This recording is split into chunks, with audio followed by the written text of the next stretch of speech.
Hey, everybody. Welcome to Game Mess Mornings with me, Jeff Grubb, your host from giantbomb.com. Thank you for tuning in. In this episode, we're going to be talking about all the news coming out of Tokyo Game Show, even before it starts, and reviews for Final Fantasy Tactics. And baby steps are in. It's going to be a good one because we have Jan Ochoa on the show. Jan, how are you doing? That's right. They tried to take my power away. They tried to silence me.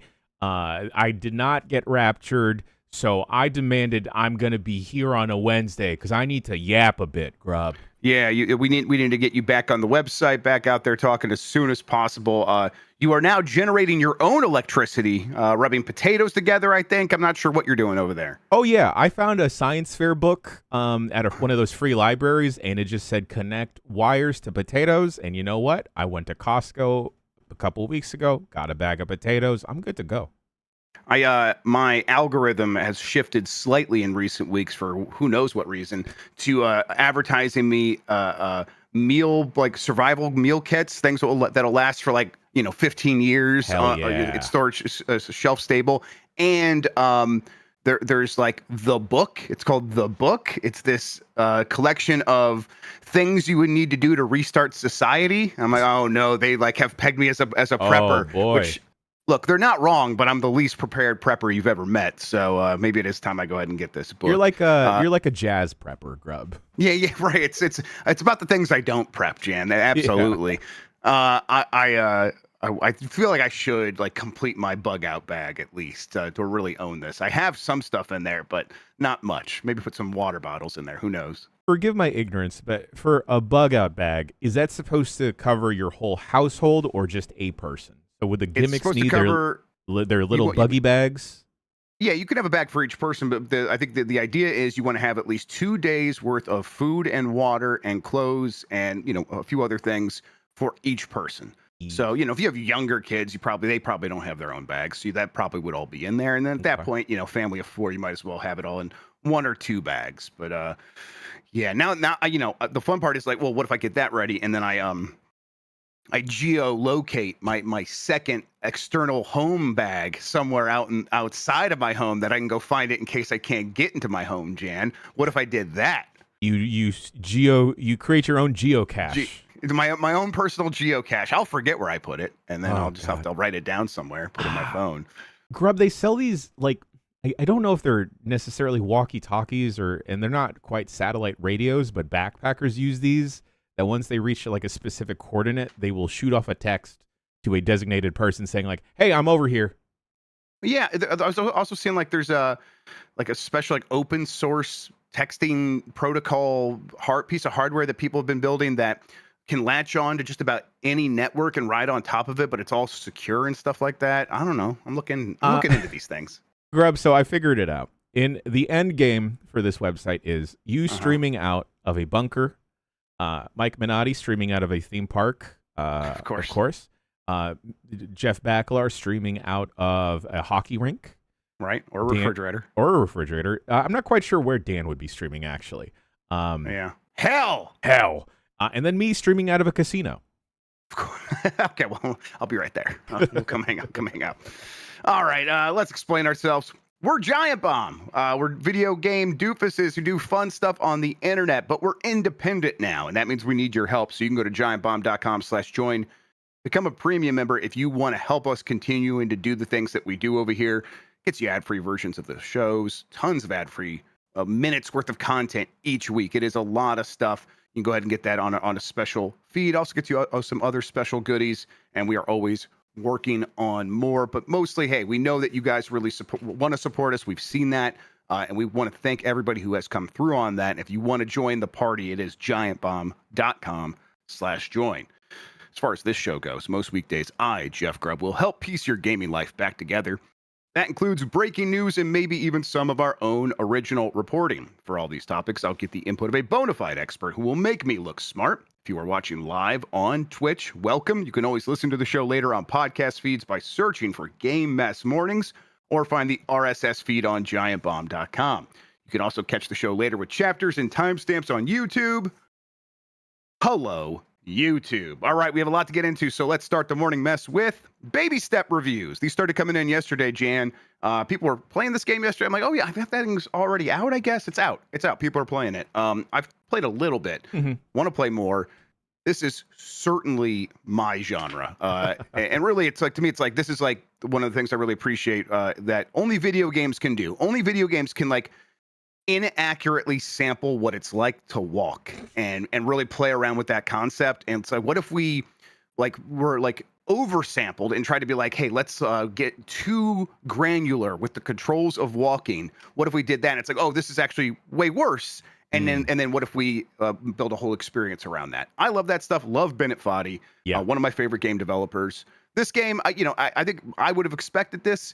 It's got a 74 on OpenCritic right now because some people just don't want this. They want the walking to feel good in a video game, and I understand. It has a 7.5 out of 10 from Jordan Andow at Analog Stick Gaming, who says, Baby Steps is a game that I got so much more enjoyment from than I ever expected. It will live long in my memory for being the funniest game I've ever played, although I recognize that it won't be to everybody's taste. I believe it sets a new bar for comedy in video games, and for that reason alone, it is worth checking out. And it got a 9 out of 10 from Travis Northup at IGN, who says, Baby Steps is an infuriating ordeal of intentionally awkward physics that's brutal, unbelievably stupid, and downright awesome. And it got a 5 out of 10 from Richard Seagrave at GameSpew, who says, challenging you to make your way up a mountain, Baby Steps is likely to be one of the most divisive games of the year. With its hands-off approach, you're left to find your own fun as you ascend and struggle with the simple act of walking. Ultimately, it just feels a little too aimless and punishing for its own good. So this is why I do always appreciate reviews, Jan, because I read that and I know exactly what that reviewer is saying. And that to me sounds so exciting because what we get from a lot of these kinds of Bennett Foddy games, and Bennett Foddy's done QWOP, which I guess most people will probably know. Jeff Baclar didn't know QWOP, but most people should know QWOP. He's done a lot of stuff like that. He did Getting Over It, where he really explored a lot of these themes of failing and falling over. But these have all been mostly 2D games and confined on the Z-axis, and you kind of can't wander. You just there is a path. Can you overcome the path? Can you get over it? Here, like Dan was describing, he's like, I'm just gonna go down this hill and see what's down here, and he kind of got to the bottom of the hill, and now he has to climb back up and fix this mistake he's made. And on the way of trying to find his way again, he was going all the way around the base of the mountain and encountering all kinds of stuff that the developers laid in waiting for the player to find, but you would never find it unless you did made a major mistake. And the idea of building one of these in such a way that it is a little bit more open, again, I find this to be very enticing. Yeah, I 100% agree, Grubb. I think something that a lot of people may overlook when they see Baby Steps is how funny the game is intentionally designed to be. And not just the falling over or the fact that you're a middle-aged dude in a onesie awkwardly walking dirty up, onesie. A dirty man walking up a mountain. But Bennett Foddy is legitimately one of the funniest developers out there. This may just be because I'm listening to a podcast series talking about the Coen brothers, but there are parts of Bennett Foddy that make me think, wow, I am so happy for you to exist, for you to inspire a whole different generation of developers afterwards. And we've already seen that with what people will unfortunately call streamer slop of the climbing up games and everything like that. But I hope also his influence in terms of writing and pacing and the cadence of the humor delivered also ekes out into whatever this streamer slop is supposed to be. It is funny whenever I see a Bennett Foddy game kind of get a 5 out of 10 review, and part of the complaints is it being awkward and clunky, when that is kind of on purpose. That's the whole thing. And again, it's a thing that only video games can do. You can't explore the physical act of moving through a planet that has gravity, using a body that has 2 legs and arms and has to stand up awkwardly. We're an awkward species, Jan, and it's we don't think about it because we don't have to. But there's something to be said about let's explore the mechanics of moving and explore the dichotomy between having this weird, awkward human form versus like moving across a terrain. And I like that in a lot of different things. It's one of the reasons I like trucking games, just having the tire dig into the dirt. I've talked about that before. This is a similar thing, and it's just it goes back to Trespasser, right? Trespasser is a game that I came out of Blight Club with a lot of appreciation for, because it does show that, like, even sampling a physical concept poorly, like, having an arm and using tools or whatever, that there's something to, like, be said about exploring that and feeling that and getting an idea of like what do we want here from controlling our characters. And in general, we do want something that just works.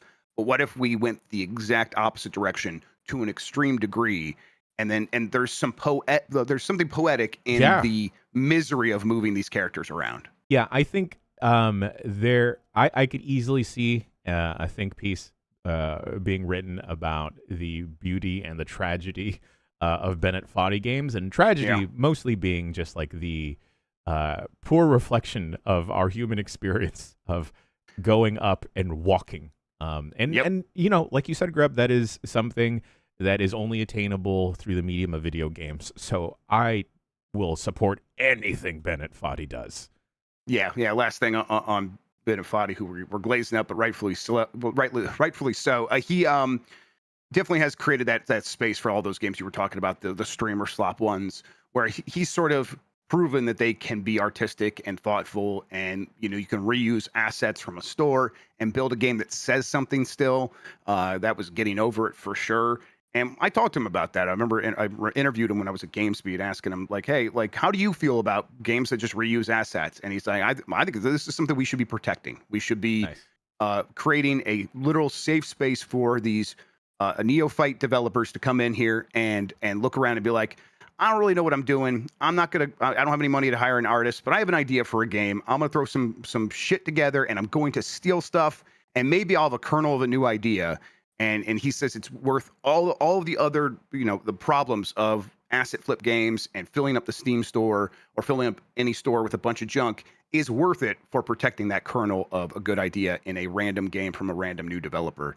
And I thought that was beautiful. So yeah, let's go. I'm gonna go play some baby steps this week. Grubb, we're currently going through Nintendo really slamming the hammer down on any type of game that is similar, not just because of Power World, but other similar Pokemon or monster summoning games. Draconian, yeah. And that's incredibly so small-minded in the world of video games, but to see a relatively small creator like Bennett Foddy not really harping on any of these other games like Only Up or the Chain Together game we played for a bit, and really supporting that is amazing to see from like a developer. Yep, agreed. The other reviews out today for Final Fantasy Tactics: The Ivalice Chronicles, excuse me, has an 88 on OpenCritic, a 9 out of 10 from Steve Watts at GameSpot, who says the Ivalice Chronicles provides the best way to play an all-time classic, even if it lacks some of the archival glow-up it deserves. A 10 out of 10 from CG Magazine's Chris DeHogue, who says Final Fantasy Tactics: The Ivalice Chronicles is a deftly rebuilt iteration of a foundational title, making a must-play RPG easier than ever to enjoy. And then a 7.5 out of 10 from Nathan Hennessy at Well Played, who says a tough-as-nails tactical RPG that will have you emotionally invested like few others in the genre. This well-voiced and sharpened remaster puts Final Fantasy's grandest medieval political tale in its deserved spotlight. The tiles, they're tiling. They're doing it. They're making it happen, Jan. How you feeling? I've been playing this game, Grubb. Surprise to no one. If I reviewed games on this website, I think I would easily give it out of our scale, a 4 or a 5 out of 5. Yep. The story, particularly with Final Fantasy Tactics: The Ivalice Chronicles, it's funny that it reflects a lot of what we are currently going through and living through, with a lot of political turmoil and like an authoritarian. I've always heard that. I've never played this one. I always played Advance. So I need to go play this one. So my history with the Tactics series, I started with Advance as well, and then I eventually circled back to check out War of the Lions, and realized both are maybe, hey, I think both Final Fantasy Tactics Advance and then this are maybe top 5 Final Fantasy games, and I'll proudly say that with my whole chest. Yeah, I think you have some people on your team there. Yeah. But Grubb, like this, the thing that has stuck out to me with the tactics game specifically is the story, and for the pacing to kind of be tightened up just ever so slightly to make it more palatable, as well as the voice acting. I think I'm pretty sure friend of the site Ben Starr is in it. I'm pretty sure I've heard Ben Starr in it, but that could just be me hearing Ben Starr in everything. Sure. On top of that, the gameplay is exactly what you have played in the past, but that as well has been tightened up. There are a couple things I agree with Steve Watts here that I'm surprised there is not as much glow up or polish on specific things, and that's mostly coming from where you see something like Octopath Traveler 2 just having a lot of like amazing particle effects and everything, but at the same time I kind of don't want all of that in Final Fantasy Tactics. And they just nail absolutely everything. If you are a fan of the original games, or if you've ever been curious to check out the tactics games, this is the one to check out. I've been playing it on the PS5, and I've put an obscene amount of hours into it, and I think I'm probably going to buy it again for the Switch 2. Fantastic. Do we know anyone playing it on Switch 2, or have they not sent out codes for that yet? At the time when we were getting code, I don't believe they were sending out Switch 2 code just yet. Okay, so we might still be. I bet it runs just fine on there, but I'm 100%. always like, I want to be like double checking still at this point. Okay, yeah, 88 on OpenCritic. Gotta say, Jan, feeling pretty good about that. I picked up this game for Fantasy Critic, and now I am projected #1 for the year. Take that, everybody. We'll see how long that lasts, though. I got Ghost of Yotei coming. I have I think I'm like one other big game still. Oh, Metroid Prime 4, I have that as well. So it's like those two hit, I'm feeling pretty good. And then if Sony today at the State of Play says that God of War game is real, the 2.5D Metroidvania one, but it's coming out next year, I'll be able to drop it. And maybe the people over at Open or the Fantasy Critic will start believing me when I say it's coming out next year. We'll see. But also, Grubb, go ahead, please. This, if you are not necessarily into tactics games, or maybe you go to JRPGs specifically for the story, this is one of the ones to check out. Yeah, but it still has like just top tier tactics gameplay, 100%, right? Like, yes, yeah. You will spend time in menus for sure, and for me, that is incredibly entertaining and enticing. For other people, I understand that the tactics genre in terms of tiles has shifted away to something more speedy, like Tactical Breach Wizards, Into the Breach, even Disgaea. And this is a little bit more of that old flavor of like moving dudes around and choosing where they face afterwards. Yep.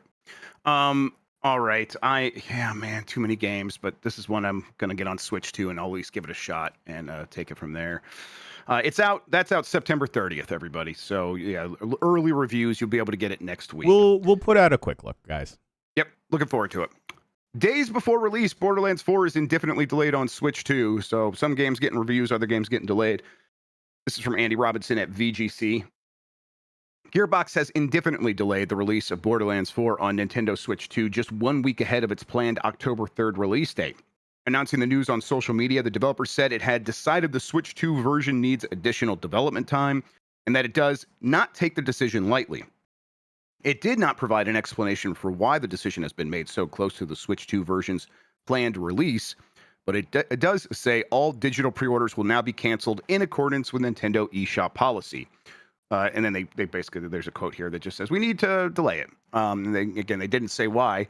I bet it's the performance, Jan. This thing runs poorly everywhere in one way or another, I guess. To be fair, I haven't heard anything bad about the Xbox version, but who knows? It probably also has issues and we just haven't heard about it because maybe no one's playing that version.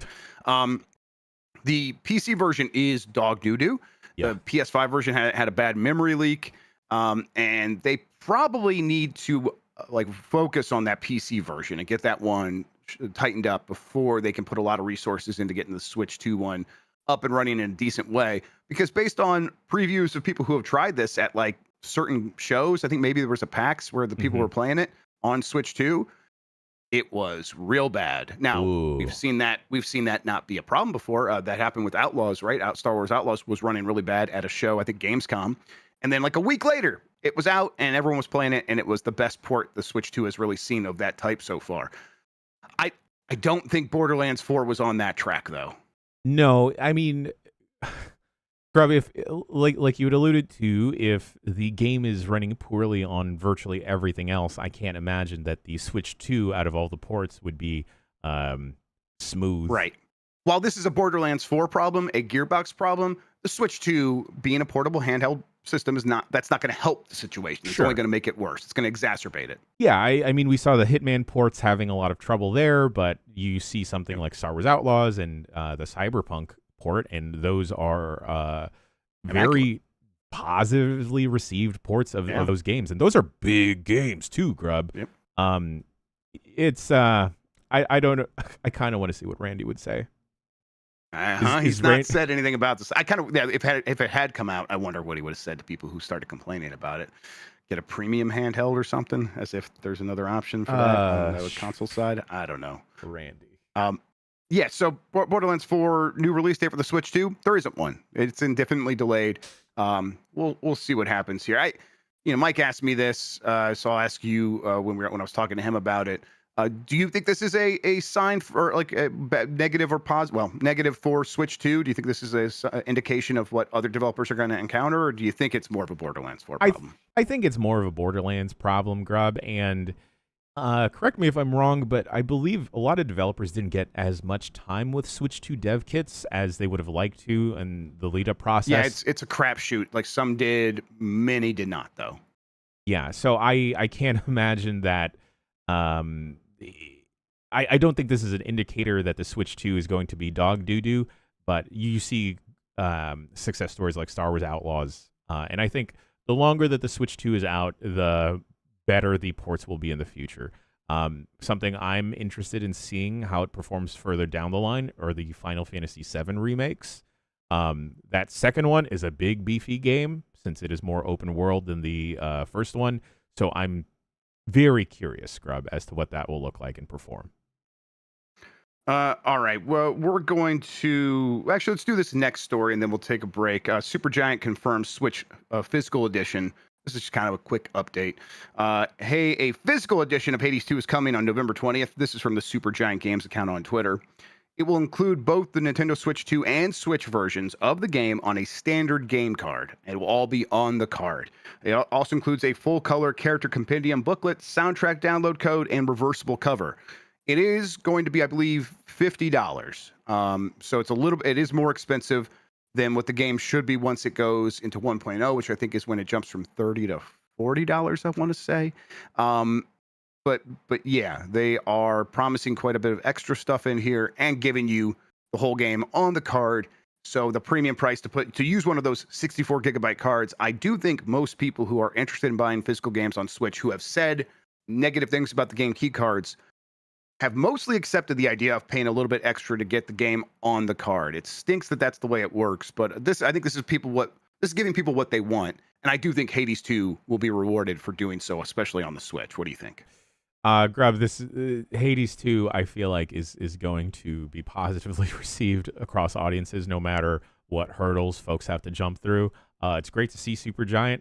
I know that Supergiant has been a team that has been around for quite a while now, which it feels weird to say, but love seeing support for physical releases with Hades 2. That being said, oh, God. Grubb, I think the Hades 2 review embargo just dropped as well. Because I saw folks saying that it's at like 90-something on OpenCritic. Yes. Wait. Hades 2, the reviews are out? Is that what you said? Yes. I was trying to check the price of the game. Double check that. Let's take a look. It's been in early access on Steam where it's been overwhelmingly positive for a long time.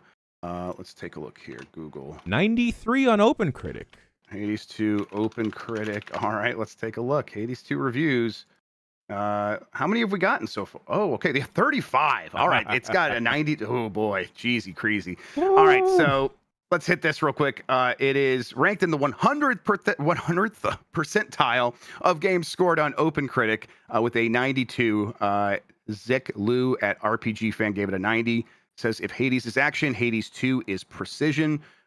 Artua Dawn gave it a 10 at Game Grant, said Hades 2 builds on everything that the original had and manages to double the content while still keeping its Supergiant Games feel.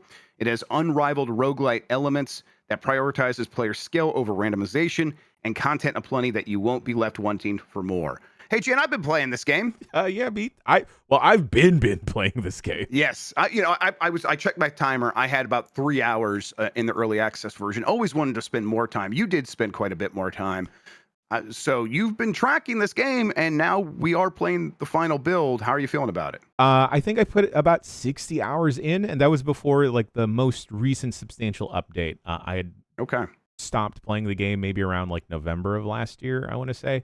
But the changes from that point when I was in early access to now, wow. They polished that thing right up, Grubb.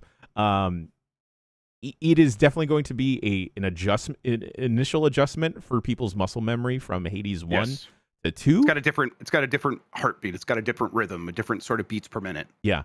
But the relationship between characters is all still there. The different worlds and everything. The boons are going to be different because Malinoe is a completely different character from Zagreus. But the twists and turns through the story, Grubb, are so fucking baller. And I think I've been saying this, but for anyone that may have bounced off of Silksong because of the difficulty and maybe that just wasn't for them, this is going to be for you. And I think... Hey, what did no one in Fantasy Critic take Hades 2? No. That can't be right. Did I take it? Let me search here. Hades 2 has a score. Yeah, I don't. It wasn't eligible. The commissioner's saying it wasn't eligible. Oh, it wasn't. Okay. Interesting. Right, because the early access reviews probably would have. It already had scores. Got it. Right. Right. Okay. Well, it's doing very well. It sounds like it's going to do even better because apparently GameSpot and IGN's reviews went from 9s to 10s for 1.0, and that hasn't been updated on OpenCritic yet. So hey. For anyone asking if this game is any more or less hornier than the original, you can go into a hot tub with people in this one. So leave it at that. Yeah, the hot tubs in indie games is a fun thing. The hot tub in Silksong is one of the funnier moments in that game. That is this might be game of the year category. Write it down now, folks. Best hot tub / hot spring. There's at least 3. Yeah. There's at least 3. And Silksong has both. I bet Hades has both. I think Hades has both as well. Hades is just it's something special. I think what they did is they're so smart over at Supergiant. For the first game, they're like, okay, we have roguelite elements. We want to make a roguelite. How do we encourage people who are skeptical of roguelites to try this? We say, there is a continuous story. It is a linear story. So if you get hooked by that stuff, maybe the pain that you feel when you play a roguelite will be lessened. Mm-hmm. This one is like everything we do outside of the roguelite, outside of the starting a run over again, is going to be the friendliest, most kind, most generous, never waste your time mechanic you've ever seen in a video game. To make a point here that we respect you as the player. Isn't it clear? So if you are still skeptical of the roguelite side of things, can't you just trust us that look at what we do for you in every other aspect of this game? Trust us that the roguelite side of it, of doing a run, is also worth your time. We believe that. We're the designers. We do all this other stuff to prove that. Trust us on this. And it's one of the friendliest games I've ever played. It is insane how encouraging it is to just keep you in the loop. I'm blown away. It's really well done. Yeah, there is something to do in progress to be made in virtually every single run, no matter how far you get, Grubb. You're always going to get a new kernel of information, of story, or of progress, leveling of something, resource gathering, growing plants. I can see some people having some initial frustration with the ramp up to it. Maybe, but there's also a chance in the first 5 runs you'll get an insanely strong build. That's what happened to Sean. He got the Chronos right away, which is not even close to being the end of the game. No. and he's someone who didn't like Hades 1 all that much. And Hades 2, he played like 11 hours on the first day playing it. He couldn't stop. Beautiful. This thing's gonna pop off. Also, gang, go up.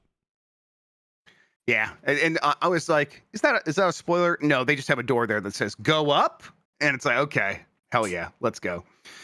All right, let's take that break. I got this Hey Dude shirt, Jan. Yeah, it's an old Nickelodeon show, and I realizing like I was a little bit more of a Nickelodeon kid than I was ever like a Disney person in my life, and I want to like own that. I want to show the kids Are You Afraid of the Dark? Ooh. Have you ever watched that? Oh yeah. I think I watched it at like 5, 6, so like in between the gimmicks age. Right, there's 6 and 8 now. Steph's out of town tonight and tomorrow. It's probably a bad idea to show it to him tonight, right? I might do it anyhow. I was gonna say maybe both parents should be around. The 6-year-old's pretty easily frightened, so maybe I'll wait. But that being said, I watched them by myself growing up because I was an only child, so I'm mostly fine now. We'll see. I'll report back, everybody. All right. If you want to skip out on this for the audio version of the show, you go to giantbomb.com/join, become a premium member. Get that there. We'll be right back.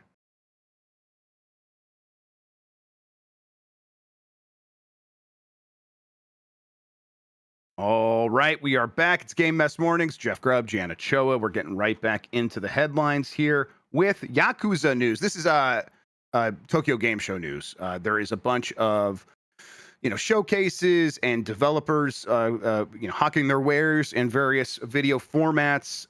The team Ryoga Gotoku had theirs, and they had a lot to say, including Yakuza Kiwami 3, a remake of Yakuza 3, being officially announced. This is from Chris Scullion at VGC, and shouts out to VGC, who we got a lot of our stories from today. They have a Patreon. Everyone should go support that. It is they actually start here with an update where they say it's now been confirmed that the game will release on February 12th, 2026 on PS5, Xbox Series X and S, Switch 2, PS4, and PC via Steam. Announced during the developer's latest RGG Summit presentation, Yakuza Kiwami 3 will remake the 2009 action-adventure game originally released on PlayStation 3, much like the previous remakes Yakuza Kiwami and Kiwami 2, which were released in 2016 and 2017, respectively. Kiwami 3 will feature greatly improved visuals and new gameplay features. This will include added story scenes as well as a brand new spin-off adventure called Yakuza 3 Gaiden Dark Ties. We'll talk about that more here in a second. Yes, and it's here. They have Switch 2, PS4, PC, as well as the current gen consoles on February 12th. It took them a while to get back to Kiwami after doing 1 and 2. But I think the fans were always like, yeah, we get it. First of all, 3, I think, is a little bit less revered than the rest. I could be wrong on that. I'm like mix up these franchises in my head, like which ones people like and don't like. But also, I think they were going up from in quality back then in terms of, or like graphical fidelity. I think they put a little bit more work into the third one. And so like, yeah, focus on 1 and 2, and in a few years, reload and come back with Kiwami 3. Maybe it took a little bit longer than they were expecting, almost a whole decade. Yeah. But at this point, it makes more sense than ever because Yakuza and Like a Dragon are at the peak of their power. And I think there is every reason to think anytime one of these comes out at this point, and with Yakuza 0 being right there, and we'll talk about, there's a little bit of news with that as well, that it creates a new opportunity for people to say, it is time for me to get into this franchise. And it just keeps growing. It gets bigger every single time. It's not like people drop out of it. Once you become a Like a Dragon fan, it seems like you are one for life. Yeah, 100% Grubb. There are so many different entry points that I can understand folks being intimidated to, and the Like a Dragon series were perfect entry points to get into the whole franchise. But the Kiwami games specifically are great on-ramps into it. I never played 3, but I'm excited to check it out. Also, RGG will not let Kiryu rest. Let this man walk right off into the distance. It's it's intimidating to have so many games in a series, especially one that I've played a few now, but I've not played a lot of the older ones, and I've tried 0 a couple times.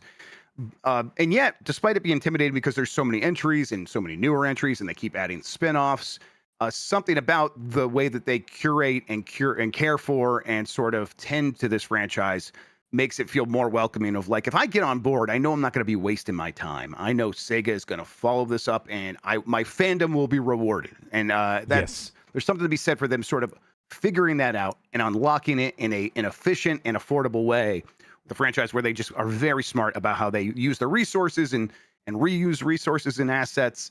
And I continue to love to see it. It's a franchise that deserves to be praised. RGG, they seem like very smart and efficient developers, Grubb. And exactly, it doesn't even feel like reusing assets. It's just like, oh, well, you have this tool set. Just tell another story in this. If anything, I'd be curious if they ever want to give the Kiwami treatment to the Judgment games, because I've always been curious about those games specifically. Yeah. It's like that first Judgment is maybe getting a touch older now. It's not like Kiwami 3 here where they people in chat are now helping clarify and illustrating exactly the issue. It just feels old is what a lot of people are saying. Sure. Like, it's got a great setting, great characters, but it feels older, so it was difficult to go back to. Kiwami should just directly address those issues. I bet Judgment would be a game that they wouldn't have to do much to make it feel modern in a lot of ways. But you're right, like anytime that they could spruce those up, maybe do a Judgment double pack or something like that, where with some updates, I would use that as an excuse to reconsider playing those games, which I have never touched before. And I've always been curious. I like the idea of being a lawyer and all that stuff. Our friends at harddrive.net just posted a while ago that every game needs a Hangman Adam Page, and Hangman Adam Page is an AEW wrestler, but he is the sad millennial cowboy we all aspire to be. I think Kiryu is in that. Socialist buddy. Oh, fuck yeah. Also a former teacher. Pay teachers more. Hangman Adam Page and Kiryu would 100% grab a drink together. Oh, yeah. Okay. Yes. And they should do that eventually, because there's been a lot of wrestlers in those games. They should make that happen. Like we said, Yakuza 3 Gaiden Dark Ties is a brand new spinoff starring antagonist Mine, or probably Mine, that will be included in Kiwami 3. This is from Chris Scullion at VGC as well. Ryoga Gotoku Studio has confirmed a separate Yakuza 3 spinoff game starring antagonist Yoshitaka Mine. Yakuza 3 Gaiden Dark Ties will be included with the upcoming Yakuza Kiwami 3, and players will be able to choose between both games upon booting the software. So you'll be able to you don't have to like do anything in the game. It's just going to be there. It's a whole separate game. This is an example of it. Like, this is really wild stuff. Like, they are doing a new spinoff like that. Like, they just did one earlier this year. Pirate Yakuza in Hawaii was this year, right? Yeah, and so they just announced a new one that's coming out early next year. They are hitting a game per year cadence. And you could say this is a side game, a Gaiden, a side story, something smaller. But we'll see. I bet it's going to be at least 10 hours, which is, about the length of some of these games. I don't know. I find this to be incredible that even here, where it's like they could have just done Kiwami 3 on its own, they are still using that as a reason to do even more, to create more value for people who want to buy this, but also probably to set up some future interaction with this character or something else. And I think, again, that just shows how smart they are. 100% Grubb. I may not have the time to check out every single release that they put out, but if they decide to make a couple more bite-sized adventures like Pirate Yakuza, I don't know, throw Majima into space. Let's just do that. I would play it.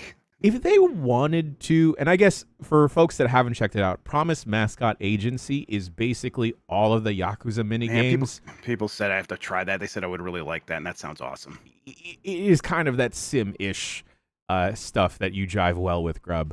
But if the RGG just wanted to make hook me up with a multiplayer Mahjong game, your boy would be there day one. God, that could be their card game, the way like Witcher 3 got its card game or whatever, just Mahjong. That would be fun. The kids demand Mahjong. They're out there in the streets just constantly yelling about it. So they go 6, 7, and then Mahjong. It's crazy. Yakuza 0 Director's Cut, Yakuza Kiwami, and Yakuza Kiwami 2 are coming to PS5 and Xbox Series X and S. This is from Chris Scullion at VGC. The story is they're getting native versions. These games are already playable on these devices through backward compatibility, probably in a really strong state. But you know, a native version can't hurt. You'll probably get even more benefits to the visuals, even higher frame rate and all that stuff. And really, it's just about a person saying, hey, now I can get all of these games on one device. Maybe I can get the PS5 box or whatever for Yakuza 0. And again, start this franchise fresh, either from the beginning or with the latest release. Jan, that is going to be the poll question today. We'll do a little tease right now. I want to just ask you now, when you like look at a franchise that's been long running like this, are you more likely to say, okay, I'm going to go back to the first one or the stated entry point like Yakuza 0? Or are you more likely to just to jump on the latest sequel and then maybe go back if you're really won over? Oh, well, it's interesting with Yakuza because I feel like RGG has craftily developed a lot of different entry points into the franchise.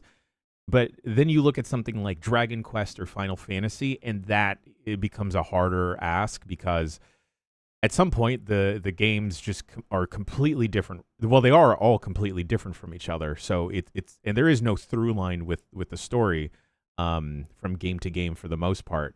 If we're only looking at the Yakuza series, I would probably go with 0 or with the completely new different style of game like a Dragon.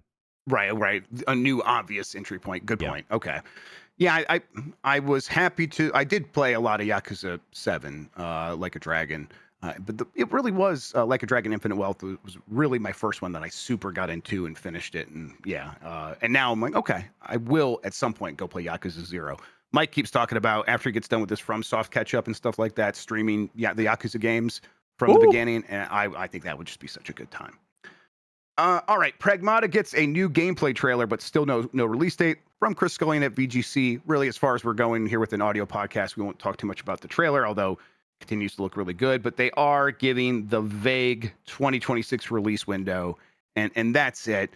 Does this feel like a first half of next year game to you? Because it was feeling that way to me, and now I'm not so sure. I don't know, Grubb. 2026 feels so far away in terms of trying to It's not, but in terms of trying to place on the calendar where things are supposed to be dropping around, just because we have a flood of games in this last half of 2025.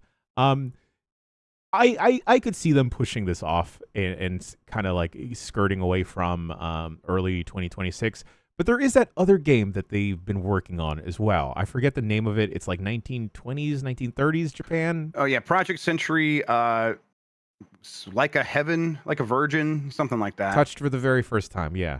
Touched for the very first time is the subtitle, yeah. Stranger Than Heaven. We're never going to remember that, and I'd refuse to actually commit it to memory. That one feels like a little bit further off. GTA 6, I'm sure, is still giving a lot of these companies headaches. Yeah. So wait, I would guess that Pragmata does come out in the first half of next year to avoid that. I forget. When is GTA 6 supposed to come out? May 26th, 2026. We'll see. God. Yeah. Oh, yeah. You got some time still. Although I bet I think it's going to get delayed to fall. We should just really get into and invest so much time and money into GTA Online now. Oh yeah, that's the move. Yeah, that'll pay dividends. That stuff's gonna be worth a lot more here in a few weeks. All right, the latest Mario Kart World update makes tracking its open world collectibles easier. This is from Jordan Midler at VGC. A new update for Mario Kart World has been released, which adds a much requested feature to the game's open world exploration. According to the version 1.3.0 patch notes, Mario Kart World's map will now show the locations of P-switches and Peach medallions on the in-game map. But rather than showing them all, however, it merely shows the ones players have already collected, meaning they'll still have to explore to find new ones. I guess I get that. It's like, you want to... you can avoid areas if you already found one there, and you go look for the gaps in the map, I guess. And I do get the sense that this open world... Nintendo viewed it in a different way than I was viewing it. I'm like, I want to spend hours in that open world, completing quests and doing Burnout Paradise style, like racing. Who can go the fastest down this one road or whatever. It doesn't have any of that. This is about wasting time between online matches. This is about, hey, you join your friends and they just started a long race and you have 10 to 15 minutes to burn. and we're going to give you an open world where you can go do some fun stuff here or there a little bit. And I think they still want you to kind of treat it that way. I think they are wrong. I think that's one of the problems with the game is that Nintendo had a different idea of what most people wanted from this. And they have done they've done a poor job of kind of explaining their vision or making their vision more enticing than what people actually wanted. But this will help a little bit. Although I don't think I have any urge to go and find the remaining Peach medallions. Jan, how about you? No. When Dan and I went out to Nintendo to check out the Switch 2 and Mario Kart World Tour, we were both initially very jazzed and excited about the open world aspect of this game. Yeah, of course. And then the game came out, and then we kind of all saw how barren it was. And I think this does speak to the dissonance that Nintendo has with what its audience wants sometimes. Maybe not even its audience, but the general gaming audience may want. And we talked about it a lot yesterday on the Bombcast, but Skate 4 or Lower Skate, part of the appeal is just the goofy stuff that you can wind up getting into in the open world. And that has also become like a social hub for people as well. Of like, you see a lot of players concentrated in an area, so you want to go check out what they're doing, and then you wind up spending a good like hour, 2 hours trying to nail a trick or get into other shenanigans around there. And that's what Mario Kart World is missing. And I can't necessarily bring myself to go collect Peach medallions or find Peace, which is Grubb. Yeah, I will do it in between matches if we were to play online for 10 minutes maybe, but it will not be. This is not going to get me back in there to check it out. But still, I do feel like they are slowly sort of responding to the criticisms, and I bet in a year or two, this thing's going to get some sort of big DLC or update that has just Grand Prix mode as part of that, and it'll feel like a very different game. And then 8 years from now, we'll probably still be playing it. Like, remember the way this game launched? Remember how different it was? Yeah. I bet that is the arc that we're on here for this game. All right, last headline here: Avatar: Frontiers of Pandora. Remember that game? What? It's from the Ashes expansion coming on December 19th. Now, that is a fortuitous date, Jan. You know what happens on that day? I don't know why I was going to say World War II. World War II HD. It's back and in 4K this time. No, that's the day that Avatar, the Fire and Ashes. What's the new movie? Whatever. The third Avatar movie is coming out that day. So this is them being like, hey, let's put out new content, tie it into that movie. Make sure that this is in a really good state, and see if we can't capitalize on the excitement for that movie. This was a fine game.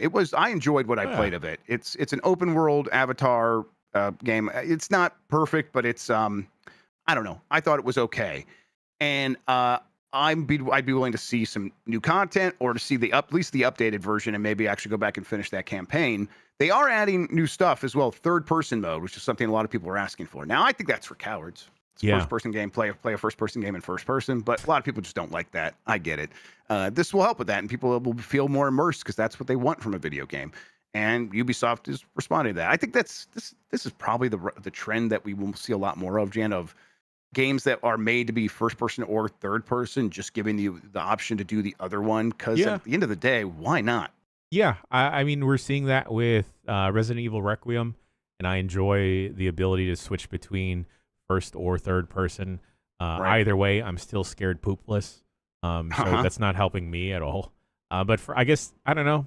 I guess people want to see the Na'vi, Grubb. They want to see those. They want to see those fiberglass bones in action. I want to see them fiberglass bones naturally occurring. Carbon fiber, actually, not fiberglass. Fiberglass would be worse. That would shatter, and then all the fiberglass would get in your eyes and make Dan go blind. Didn't that happen to him once? Probably. The expansion lets players play as the Na'vi warrior Solek and experience a new story of vengeance and survival set in a section of the western frontier that encompasses a ravaged Kinglor forest and a brand new area. And From the Ashes is coming to Xbox Series X and S, PlayStation 5, Amazon Luna, and PC via Ubisoft Connect, Steam, and Epic Game Store. The expansion will also be included in a Ubisoft Plus premium subscription. This is a massive entertainment game, just like Star Wars Outlaws. I wonder if they will try to put this out on Switch too. They are not saying that at this moment, but maybe that's something after they get this version out everywhere, maybe a year later, it does actually show up on Switch 2 if there's enough support for the game and they can sort of justify it from a business perspective. But yeah, I had some like high hopes for the recent slate of movie licensed games. We've come a long way from the crap that we'd get on the NES and the Super Nintendo and the Genesis, and really every console since then, where there's just a ton of bad movie license games. And I thought Ubisoft and Massive in particular was doing some good stuff with this game and the Star Wars Outlaws games. Yeah. It doesn't feel like a viable model, really, because these games they selected these IPs with the idea and they will just have a built-in audience. We'll sell to that audience, and we're going to reach a certain number no matter what. And that doesn't seem to be true, right? Right. I feel like the previous generation of games, Grubb, has kind of soured everyone's taste in expecting a licensed game to be good. And that's unfortunate because you would assume that Star Wars would have a built-in audience, or that Avatar would. I think that licensed games stuff has shifted from its own solo individual game to a Fortnite skin. Yes, Fortnite skins in mobile games, yeah. And that being said, if you were to tell me tomorrow that Jake Sully is now suddenly in Fortnite, I would eat that shit up. If you told me I could ride a Tulkun in the ocean of Fortnite, I would be there day zero. Yeah. Do you think the Indiana Jones skin in Fortnite made more money than the Indiana Jones video game? Oh, I don't want to think about that, Grubb, because that's a good game. There's a chance. I know. There's a chance, though, that it definitely did. Oh, man. Oh, boy. It's rough because I just want more video games like that. But how can you justify that when you could just make more money putting out a goddamn skin? All right, that does it for the headlines. We have a poll question that we need to catch up on from earlier this week. And of course, I have gone away from there. So let me go ahead and type this in here to the gamer browser. All right, this is from Monday. Which Metal Gear game do you want Konami to remake next? This is our own version of the poll they were running. Your options were the MSX Metal Gear Solid, Metal Gear Solid 4, or Metal Gear Solid Peace Walker. 11% want to see Peace Walker. I think we'll probably get that in Volume 2, not as a remake, but just as a remaster. Then 26% said the MSX Metal Gear. So 1 in 4 people are like, well, yeah, let's go back to that 1987 original. Then 27% said they want to see Metal Gear Solid 4. Of course, that would rescue the game from the PS3, where it's exclusive to this day. And then 36% of people said Metal Gear Solid 1, which probably is the one they're going to remake next. You think, Grubb? Yeah. Yeah, I think so. I think they do 1 and then 2. I think that's the safest, most biggest bang for their buck move. Yeah. I'm a bit surprised. I know that this poll is skewed towards our audience. I would have assumed that Metal Gear Solid 4 would have handily won this poll, because out of all of these games we've listed, I think MGS4 is the one that I'd be more interested in checking out again. Yeah, our audience is an important caveat there, but even still, gaming's grown a lot since 1998, right? And there's a lot more people playing games now than there ever were. And now, of course, you could have played this in Volume 1, but sure. I think a lot of people are just like, yeah, maybe I'll get around to that. I think there's too many people who have not actually played these games, and that's going to be the thing that people will say, give me Metal Gear Solid 1 so I can jump on board. And then there's probably going to be a lot of people who just want to see another new remake of that, or think it's the best idea, which is 36% of respondents here. That sounds right to me. Britain knocked it out of the park on Monday when y'all put this poll together. We need Acid. I would just like to see an Acid 3. They did Acid 1 and 2, right? Just to make a whole new one. Also there is a old iPod Touch, I guess iPod or Apple or mobile game that was set in the world of MGS4. That was also pretty freaking sick. I forget what it's called though. Was it a scroll wheel game? It was like it was kind of like a Sniper Elite, basically. Okay. It was like a shooting gallery type of game with Solid Snake. Hell yeah. All right. New poll question. When you start a long-running series, do you begin with the first game or jump into the latest sequel? Your options are more likely to start from the beginning or more likely to start at the latest. We'll get the results of that, talk about it on Game Mess Mornings here on Giant Bomb tomorrow. Speaking of Giant Bomb, Jan, what do we have in store for the folks? Oh boy, Grubb, we got game. This is Game Mess Mornings. I went into the Bombcast outro there. Later today, Mike Minotti continues his journey through Virtual Hide Glide. Maybe he'll finish it today. I don't think so. But also, we're going to be talking over the State of Play popping off later today. Voicemail Dump Truck, and then Unprofessional Fridays, where we will be doing a relay race against our friends at Kinda Funny. I'm looking forward to it. I'm not going to say people should bet, but yeah, we tested it. It's a relay race. We're going to be handing off controllers, and I tested it out. We got the tech working. It's really handy. It just seems like they might have even have thought about this as a possibility. Also, on top of that, Grubb, my power going out yesterday kind of put some production stuff behind. Bombcast is now up on YouTube, folks. Everyone shouts out to Sean for working through the day and getting that up there. Thank you. Thanks to the big dog. And also, we're going to still try and record a couple quick looks. This Friday, after everything is all said and done, after UPF, Mike Minotti is going to Hades 2 through the night. The bad boy of Games Media is going to do a good old marathon stream of Hades 2 later this week. I'm looking forward to it. All right. It's only Wednesday. It feels like a Thursday because I got Jan here. So we got plenty of week left here, everybody. We'll be hanging out with you, so be sure to stick around with us. In the meantime, Jan, thank you so much for hanging out with me today and talking about video games, man. I really appreciate it. It's the perfect way to start the day, Grubb. And thank you all for watching and listening. You are the best audience in gaming. Until next time, have a good one. Take care of yourself, and goodbye. Thanks, Sean. Congrats, Chuck.